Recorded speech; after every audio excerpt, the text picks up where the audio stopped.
watching out for you. For the very first time since Kyron Horman disappeared 5 years ago, his stepmom, Terri Horman, talks. Answer is no. I never harmed my son. I never wanted to harm my husband. She sits down with People magazine and opens up about the past 5 years. This is Coin 6 News at 4 o'clock, everyone. I'm Dan Tilton. And I'm Jennifer Hoff. This really is the interview everybody is talking about. I can't fix this. I don't know how to fix this.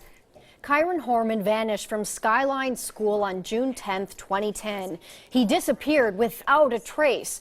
Investigators say Terri is the last person known to see the 7-year-old. From the get-go, I was an outsider. In her interview with People magazine and ABC News, From the get-go, I was the stepmother. I must not know anything.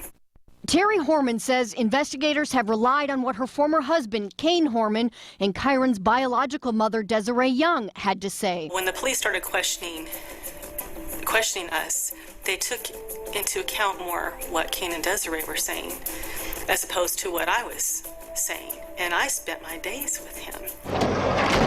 While search teams looked for the then 7-year-old boy in the wooded area around the family's then Northwest Portland home, Terri claims she cooperated with investigators. She says for the first 3 weeks she met with them without an attorney, sometimes up to 7 hours at a time.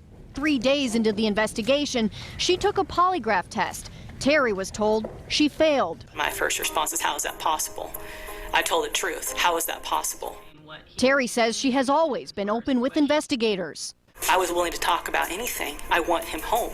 The interview with People magazine, first released today, covered the alleged murder for hire plot during a restraining order.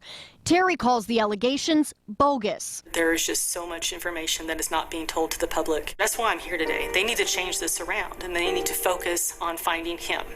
Today, Terri Horman is a free woman. She has never been charged with a crime, and law enforcement has never named her a suspect or a person of interest. But all eyes have been on her, and now Terri has moved out of state and says she's focused on finding answers. I'm speaking now because nobody's looking for my son anymore. I want Kyron home. I love my son. There is no past tense. I want him home. Also, we asked Kyron's father, Kyron Horman, what he thought about Terri's interview. He wasn't up for doing an on-camera interview today with us, but he posted this statement, and it reads in part, "We have a host of MCSO, Multnomah County Sheriff's Office, and FBI investigators still standing by with interviews and polygraphs when someone actually wants to cooperate. Feel free to stop by. They are waiting still. Until then, we'll stick with the scores of people with valid and accurate information and the failed polygraphs as the only actual actions taken to date." We have been covering